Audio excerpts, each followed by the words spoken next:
This video is going to show you Solar Faller's Kell's Fall on Expert mode. Let's go over the modifiers. So the differences are, it's 2015 in power, so there's a step up in difficulty. I'll tell you how much by in the run.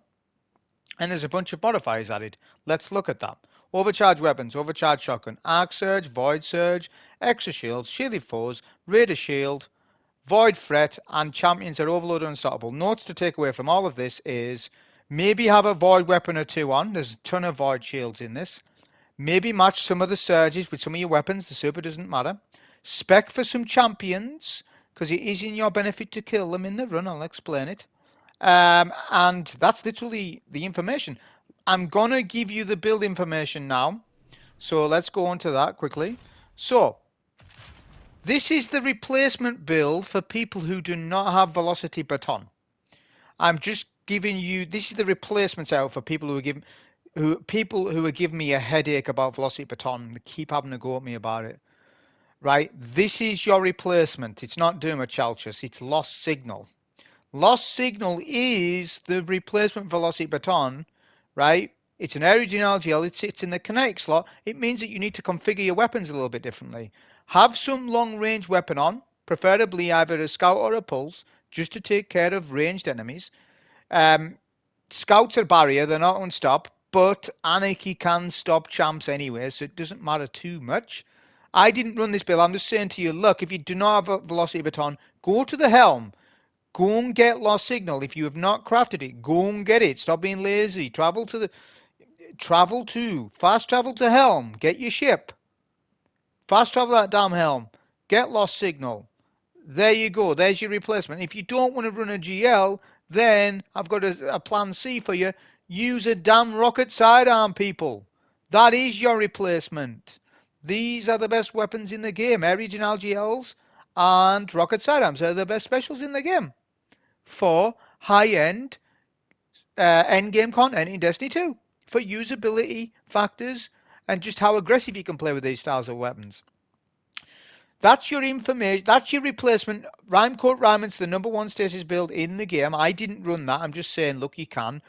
Or you can run what I'm actually going to run. So this is my actual build, right? This was the Starfire Stasis turret build, which is the second best turret build in the game. It is better than Getaway Artist. It's better than Osmiomancies. It's better than all of the rest of the things you can think of because it's got more damage in its kit. It's got more damage and more turrets, more everything, right? Because Starfire, as I've noted to you, works with damage over time builds, and you get more ability energy with a DOT build with Starfire.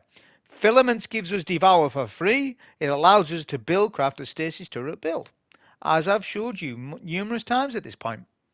So let's go over it again for people who want me to repeat myself. Song of Flame was super choice, and Power and Rift because that works with Sacred Filaments. For Devour, this will give us Devour, Arcane Needle, Storm Grenade, which, by the way, we can actually do Storm Grenade turret. We get that many grenades, sometimes I will throw a Storm Grenade. Right? That's why I've actually got it on. You can run healing as a backup if you nearly die, but I don't need that because I know everything about this mission. Aspects, Bleak Watcher, Helion. We don't need Devour because I've already told you. I've got Devour for free, so now I can put on my baby Helion. Fragments was as follows. Facet of Dawn for damage buff for weapon. Facet of Balance for ability energy. Facet of Hope for more elemental energy for our class ability, which works well when we keep needing rifts. That's a key fragment on there. Facet of Courage for damage bonus for our Song of Flame. And Helion, actually. Facet of Dominance to weaken targets with our Freeze and Singularity Prismatic Nade. And finally, Facet of Awakening for a 3+10 free resilience. Allows me to hit a 100 stat distribution, which is very important. Very important on this build is stat distributions. It's more important than generally because we're giving up a healing rift for everything else. But it's such a pay. It wins in the end if you've got the stats to back it up. Right? If you're rocking a tier 8 recurve, it's not quite enough. Tier 7 is definitely not enough. It needs to be tier 9 or higher. but then you need to back that up with a good discipline stack because you need turrets, and then you need to back that up with a tier 10 resil because everything should be your builds always should have tier 10 resil on. It's a prerequisite at this point. Right, that's that discussed. Mods are on screen. I'm not going to go into them too much.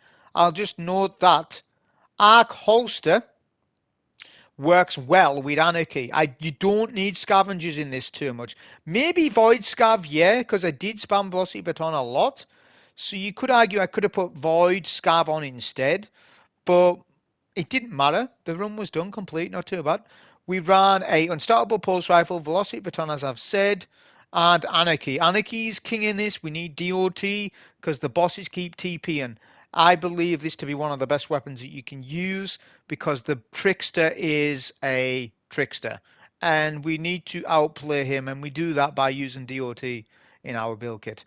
That was the setup that I used. So as we start, we're going to make our way to the right hand side to the combatant section. So the routing on this run is much more improved as opposed to yesterday's because I know more about the mission now and ad spawns, a lot more about that. Again, this is on expert, so the difficulty has stepped up. I would say that the normal version's a joke. An expert, if we rate out of 10, everybody soloed yesterday the normal version, pretty much everybody. Whereas, so that's probably a 2 out of 10, whereas expert mode out of difficulty wise, I would say is a 6 out of 10 in difficulty for me. 6 to 5, let's be fair and say 6.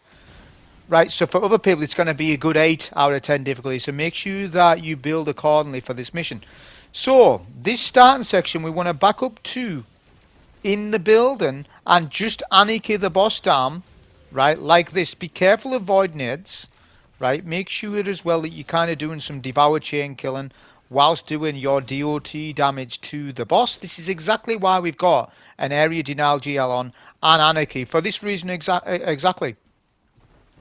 If you really want to know another answer on what's the replacement for Velocity Baton, it's Witherhoard. Witherhoard does more damage than Velocity. But it's an exotic, I get what you're saying. But with Witherhoard, you can rock Chill Inhibitor or a machine gun. So Witherhoard, there's a lot to be said about that. Right? And everybody has Witherhoard. You should have. Only the new players have that. Oh, sorry, only the new players don't have it, is what I'm saying. So again, Lost Signal is your replacement, but I don't want. I've give you the replacement advices. Let's go on with the routing. Left hand side up the stairs. Left hand side all the way up the stairs.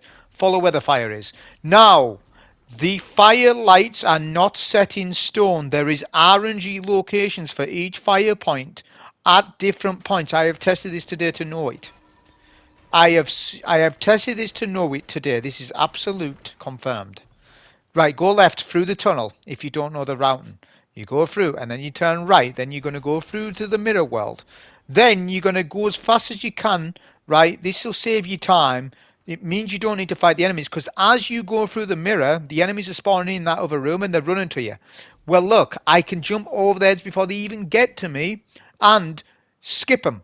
Skip these captains. They're just wasting your time. Allow you to skip them is just to run quicker through the realm and just keep running. Right, just keep going. Right, now there can be a fire point behind me. Sometimes there's a fire point in here, sometimes there isn't. There isn't one there, did you notice?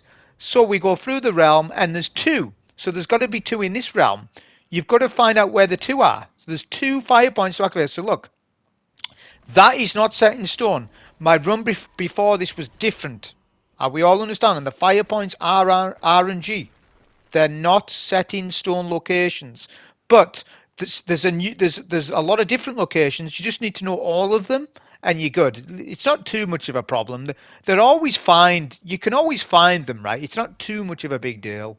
Only on one of the sections where it's a bit of a deal, but not even that much at the same time. Okay, place a banner. Of course, you want to fill up on your ammo.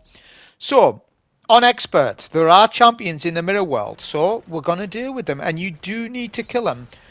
Number 1, they drop fragments, motes. Number 2, it gets rid of them. Means you won't die, because you probably will die if you try and skip them. I mean, it depends what build you're on, but I'm just saying in general, right? You know what I mean? So we get a stone this overload here. We've got a rift arm. We've got a devour chain kill. Killing the pit orange bars, the pit bosses or whatever they're called, spawns in more of the final shape enemies. Because the final shape enemies are the ones that drop motes, but champs do as well. You need 10. So you need to kill 4 enemies technically, because you get 3 motes each. So you get 3, 3, 3, that's 9, and you need 1 more. Got it? Get your 10. Be careful, you can die here, but again, we've got a devour chain kill going on, so we're good.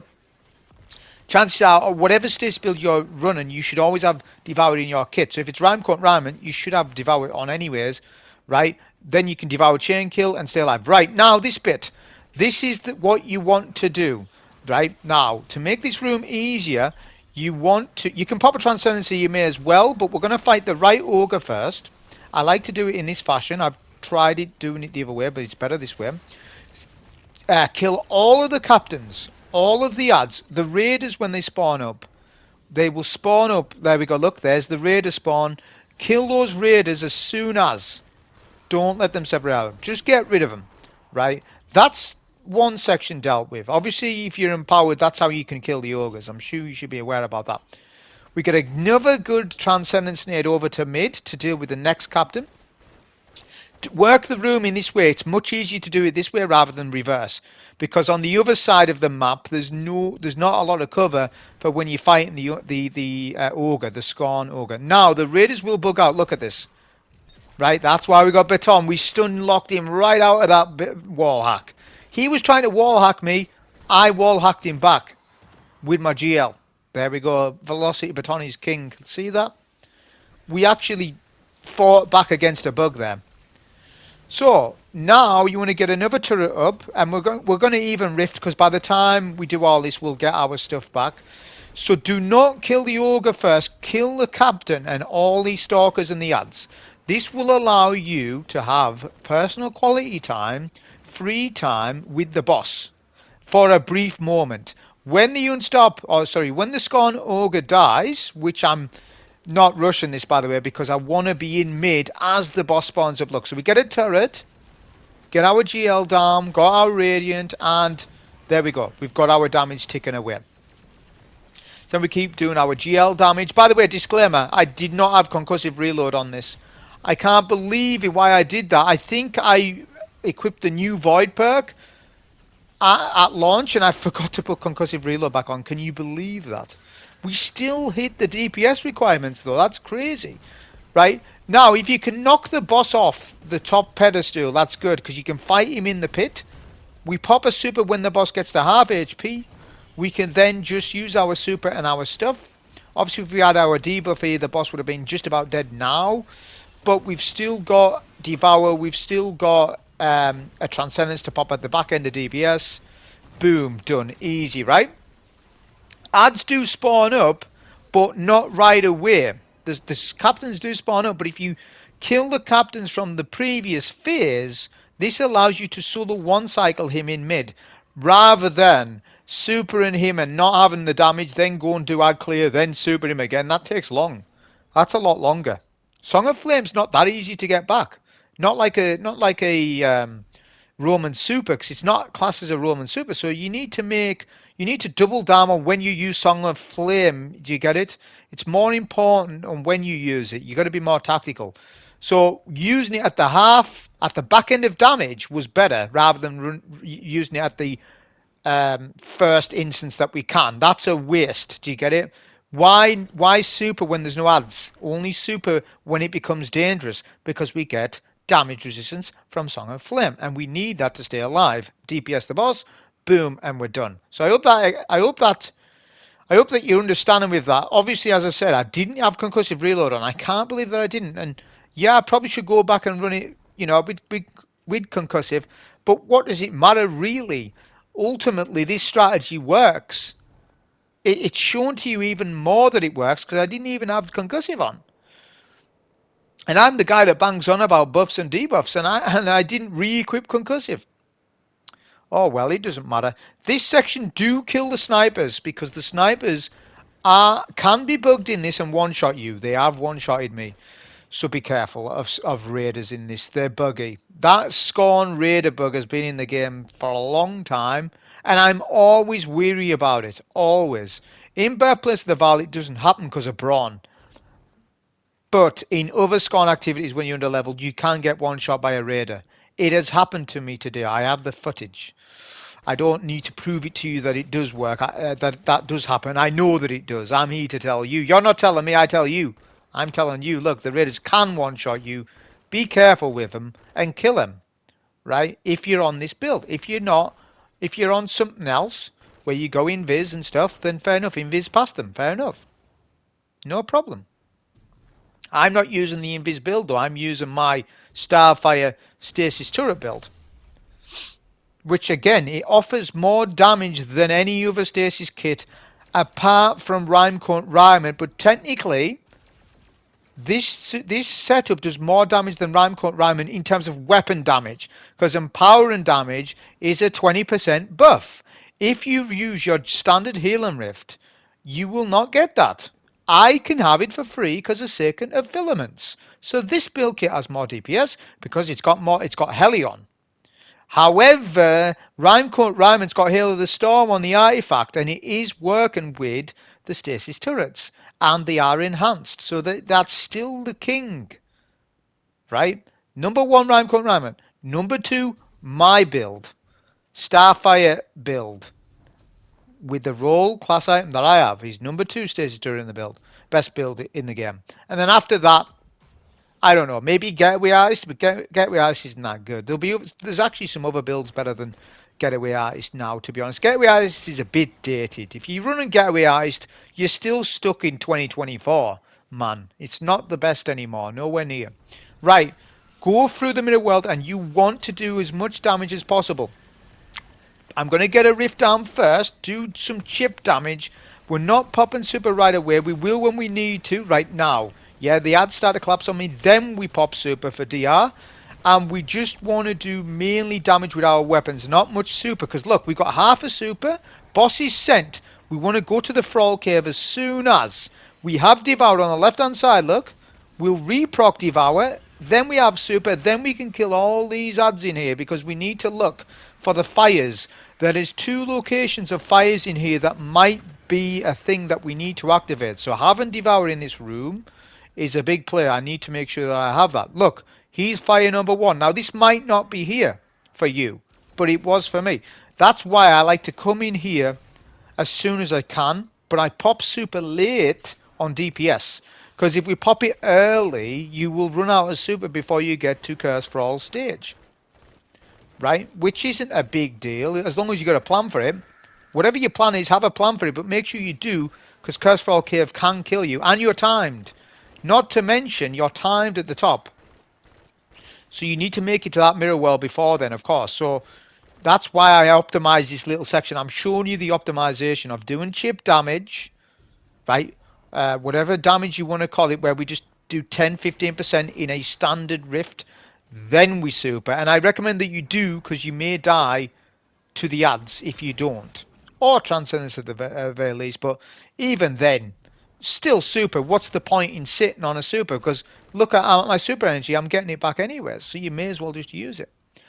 So, free fires to look for. Follow where the acolytes are. The acolytes will tell you where the fires are. So you need to have 3 fires lit, then the door will open. That's your routing. 3 fires, and it's RNG. RNG where your fires are. I know all the locations. There's different ones. Right, Rift Dam, Turret Dam, activate Devour, Devour Chain, kill the wizards. We are not going to pop super. I know you're going to think that super is the play here, but it's not. The play is to actually play the room slower so that we can have a super on phase 3 without having to wait for one. I could pop super right now and melt the boss down, but then as soon as we get to play phase 3, we don't have a super for a critical phase. You will die in that room if you're not careful. To eliminate risk, we don't super in an easy room with the wizards. Because look, I can control these wizards really easy, not too bad. We're getting hit hard a little bit, but there's no danger. The danger is Curse for All. Look, here we go. Curse for All spawn up. I use a storm grenade for that. My turret's still up over the other side. See what I'm on about with this build. The amount of more options it has. I can storm grenade, I can stasis turret, I can use Helion, with my Rift. I can get power and damage. So much more. It's opened Stasis turret build out for me massively. And this is going to be one of my go-to builds for Warlock for quite some time now. Until things change with Prismatic and we get more options with Prismatic. This is what I'm going to be using. Because I don't want to spam Rhyme Coat Raymond. Because I just don't want to. Because I've already spammed that build. Like me using it. I'm not about spamming it to you. I'm not as bothered about you. I'm more bothered about me. And if I get bored or not with the game. Because if you get bored with the game, you won't see videos of me. And then you will lose and I lose as well. So I've got to make sure that that doesn't happen to a degree. And I'm actually quite happy to use this Starfire build. So that's why I'm using it. So look, we've cleared the entire room. It's safe. As long as you spawn kill your wizards, it's safe. Then we just DPS the boss. Because there's no ads. We can use kinetic tremors. We can use a bit of anarchy. Right, it doesn't really matter. We don't need to be ammo conservative at all. But look, what's the upside, people? The upside is I have a super still. Now, I can tell you, you will not get a super for phase 3 if you use it on phase 2. Because they're too close together, the phases, right? You'll get half a super back. Maybe 3/4. But that means you're waiting. I don't want to sit and wait. This is better. Super and on plate 3, or phase 3, is better than super and on phase 2. That is the point I'm trying to get to you about this. Right, so look, we're going to fight the boss in the doorway. We need to kill the boss in 2 minutes. We're going to kill him faster than that. We'll get a Rift Arm, a turret first, Anarchy, then we'll pop super. The Ogre will melt you fast if you are not in a super, so be careful of the Ogre at the back of the map.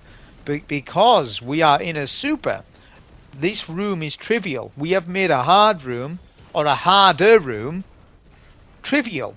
So see how we've switched, right? Making plate 2, right? It's like this. Why would you want to make phase 2 easier when it's easy? The goal is to make the hard rooms easier. Apply that logic to everything you do in the game. That can be applied to GM strikes, dungeons. You can even apply it to raids to some degree, I guess. But apply that philosophy. Make the harder rooms trivial. In order to do that, you need to strategize for them. Okay? So, the Stairwell encounter, right? Well, we're going to get a Devour proc, and we're just going to play it at first value. We can run all the way to the top. Be careful, you might die when running up to the top. The Grims might kill you, and there is snipers. There is some raiders. I think there's some raiders at the very top of the map when we get there. I think there is. Yeah, I think there is Void Shielded raiders. But yeah, look, we're just taking things as it comes because the boss will spawn halfway up the stairs. And actually, how this fight's meant to work, and I realised more on how Bungie intended it to be played. You're meant to run up the stairs, clear ads, do DPS to the boss. He then runs up the stairs when he gets weak, and then he drops down Trickster mines. He drops counterfeit ammo bricks, which can kill you. They can actually nearly kill you on this difficulty. It's hilarious. I think that's really good, and it's not something I thought about on yesterday's difficulty because I killed him that quick that I couldn't think about it, right? Whereas on this run, it's like, okay, you know, things are hitting a little bit harder. You know, the boss is a little bit more tanky. Not that tanky, but he's a little bit more.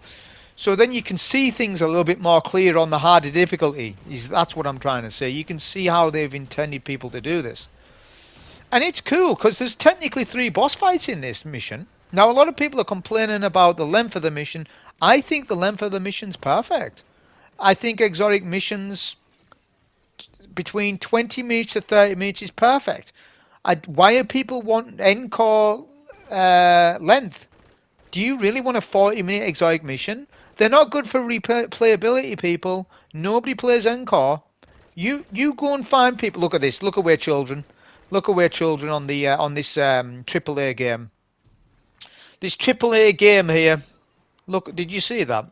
Did you see that with the Scorn enemies? Just look away from it. You didn't see it. So here we go. Yeah, they weren't snipers. They were just raiders. So we're just going to take care of these Grims before we jump up. We have a super, right? We've got a Transcendence as well to pop. I don't think I end up popping the Transcendence just because I simply didn't need it. But we'll just get rid of the raiders first because they hit quite hard because of Void Threat. And once we go up there, we're just going to pop super, but we need to know where that boss is, lest we are wasting super energy. So he's in mid, messing around, being immune. We'll pop super now. Which he is, like I said, not very tanky, this boss. But that means, because of our prep with the stairwell, it's just us and the boss. There's one last ad wave, but we're going to kill him before that ad wave can bother me, right, basically.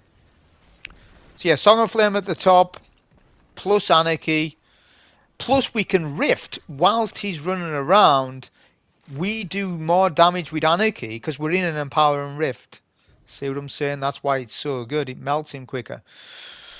But obviously we didn't have concussive reload on, which was a mistake of mine. That's all right. So final boss fight. What you want to do is pitch up somewhere. You do not need to clear all the captains. You do not need to clear all the ads. You just need to clear a percentage amount of enemies to force the boss into final stand mechanic. So look, we're going to work our way around, but ignore the boss. We're going to basically avoid the boss. We jumped up there. We shouldn't have. We were close to being sniped. But we need to keep a devour chain kill going. And we need to go somewhere close to where the mirror is. There is a safer place than this, but the downside to the safer place is you're miles away from this window. So stand behind the window so that you can quickly go into the mirror world when the final stand occurs. Because look, you don't need to clear all the ads. You don't need to. He hits hard, Fickrul. Fickrul hits very hard, actually, in this. He can two-shot you. He can actually two-shot you on this difficulty. Okay, that's something. That's definitely something. So look, there's places to stand. Just stand at the opposite side. I mean, like I say, it's a percentage of enemies. It's not based on captains. You will see him enrage after so long. There we go. Fickrul prepares an attack. Then we will go through the mirror world. Now, this is where you want to super. This is the hardest moment of the entire mission, in my opinion. Get a turret down, stun the overload, then pop Song of Flame. That is what you want to do to confirm to stay alive and kill both overload and unstop. You need to kill them because they'll ruin your DPS if you don't. They will give you 6 motes, then kill the remaining enemies, then go to the back of the map. So you will not solo 1 cycle on this loadout, but you definitely will solo 2 cycle very easily, look. So DPS has started, but we're at the back of the map, look, in an empowering rift. But we don't need to do massive amounts of damage, we just need to do a third. Maybe not even a third, to be honest. Yeah, about a third. It helps if you do a little bit more, but look, we're not wanting to break, we don't need to. Because he's why. We've wasted our super, so we're not going to get super. We're not going to get good damage on phase 1 because we had to use our super on the champs. It's just something that we should do on our run to make it consistent. On phase 2, there are no champs, which means you can use a super to DPS him. So look, he's half HP almost. So we only need to do half of his health on next phase and it's done. You can farm up ammo in this room, right? There's no timer to go back there. So we go through and it's rinse and repeat. Same thing. We just need to kill a portion of the enemy, so you don't need to go hell for leather. I actually just stood at the back of the map and just started scouting pulse rifling some of the enemies and using velocity and stuff. I just stood here and this was a good place to fight. It meant that I didn't need to engage with the boss at all. I do need super energy, but by the time I kill the enemies in the mirror world, I will have a super anyways. So yeah, we don't need to waste our time in like killing captains and doing all that stuff. You just need to do what's required of you on the run. Just stand at the back of the map, use your weapons, look like this. No need to like risk your life and stuff. Just kill the enemies and then you can make the whole thing consistent. Because it is a lot more hard. It is a lot more difficult than normal, I will be honest. But like I give you the ratings at the start. It's like a 2 out of 10 difficulty for normal. And then for the expert mode, it's a 6 out of 10 for me. Which that means for other people, it's probably an 8 out of 10 difficulty to solo. Depending on what you're running, it all depends on what you're running. I don't know what you're running. You could be on Prismatic Titan. If you're on Prismatic Titan, then it's a 0 out of 10 in difficulty, isn't it? So it all depends on what you're running and how good you are. But I'm just saying, look, it's a bit of a step up, if there was one to mention. So we're looking at super energy, and we're looking at getting our motes. You are timed on that, so you need to make sure you get your 10 motes in that timer. Then what we're going to do is make sure that we've still got our devour kill chain, and this is important. We need to break the mirror as soon as possible to stun the boss, because we're going to be getting hit by all the ads. Because the sooner we do that, the sooner we can super, and the sooner that we can get damage resist. Look, look, look. So we're half HP or less. We pop super, we stun the boss, get an empowering rift arm, anarchy damage, GL damage, and look at the boss's HP. So our goal is simple, just to kill the boss before my super runs out, and we will absolutely do that. That was a solo flawless for the expert mode. Hope you enjoy. Thank you.